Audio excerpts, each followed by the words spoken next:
What's going on, guys? The Comics Kid 2099 here. Welcome to day 279 of the 365-day graphic novel review challenge. Today, I want to talk to you about Vimanarama. This is a 3-issue miniseries from Grant Morrison and Philip Bond. This is the story of Ali. He is a young guy who is caught in the middle of this very large cosmic war, while also he is trying to solve his own personal pre-midlife crisis, if you will. And I really like this book quite a bit. It is very much a combination of Jack Kirby's Fourth World stuff that he used to do in the 1970s from DC Comics and the Mahabharata, which is a Hindu religious text that is really long, and it has served as an inspiration for Grant Morrison on some other stuff that he's done. He did something much more recently than Vimanarama called 18 Days, which was an adaptation of an 18-day war that is in the Mahabharata. It's one of the stories of the Mahabharata. And so that's something that Grant Morrison has gone to a couple of times, and in interviews, whenever he was talking about Vimanarama, he was basically saying that a lot of Jack Kirby's stuff visually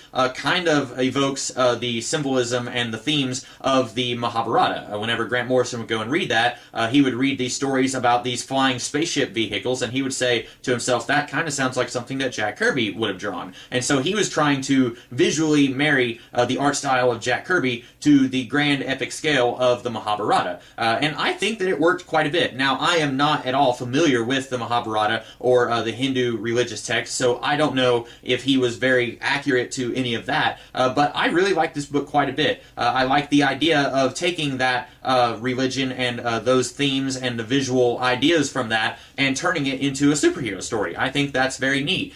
We've seen that done with other religious pantheons, if you will, Norse mythology, Greek mythology, all of that stuff has worked its way into the Marvel Universe and the DC Universe, so I don't see why we couldn't do that with other religions. We've even seen Christian ideas worked its way into comic books. Things like Ghost Rider and Spawn draw very heavily from Christian depictions of heaven and hell. So I don't see why we wouldn't be able to do that with other religions. And Grant Morrison, he gives it the old college try, and I think he does a pretty good job of it. From what I understand, Grant Morrison isn't a very religious man. He claims to be a practicing magician, but I don't think that he's a practicing Hindu believer. So I think that he is pretty respectful to the religious material that he is borrowing from in this story. And Philip Bond, he is a master storyteller himself. I really love his artwork. It's very cartoony, which I am definitely into that. I love the cartoony styles. I've said that many times before. Really love his artwork here. I definitely, this makes me want to check out more stuff that he's done outside of this story. The only complaint that I have about this is that I think that it needs to be longer. I think it needs to be a lot longer. This is only a 3-issue miniseries. I think that this could have been a 30-issue miniseries, and it probably wouldn't have been long enough. There is so much stuff packed into this 3-issue miniseries. I think that it goes way too fast, and it needs to slow down and explore a lot of the stuff that it introduces. For example, you've got Ali. His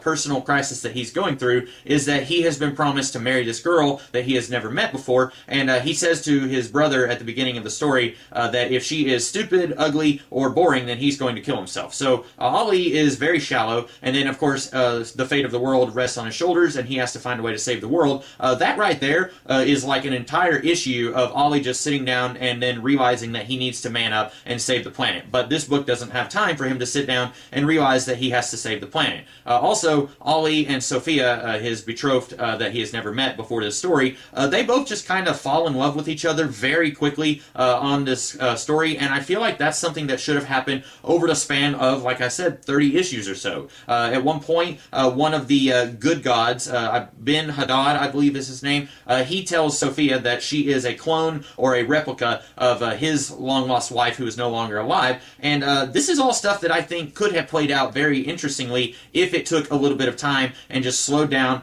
and went at its own natural pace, instead of trying to shove everything into a 3-issue miniseries. If this had been some really long 30-issue epic, I think that this would have been one of the masterpieces of the 21st century. A lot of people remember Grant Morrison for his work on longer stories like Doom Patrol and Animal Man, Justice League, New X-Men. These are things that ran for a good little while, 40 issues give or take on some of those runs. I think if this had ran for about that long, people would be talking about Vimanarama in the same way that they talk about about his new X-Men run or his Doom Patrol run.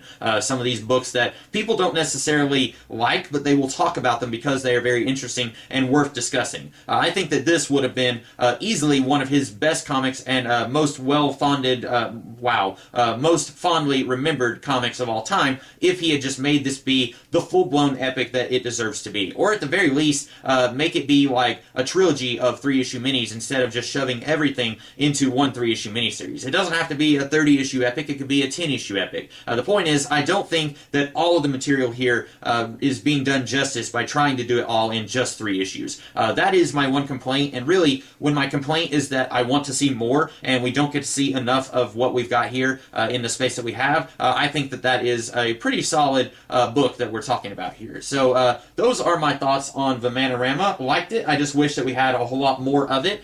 So I hope that you guys liked this video, and if you did, be sure to like, share, comment, and subscribe, and I will be back tomorrow with a different video. In the meantime, you guys have a great rest of your day. Catch you later.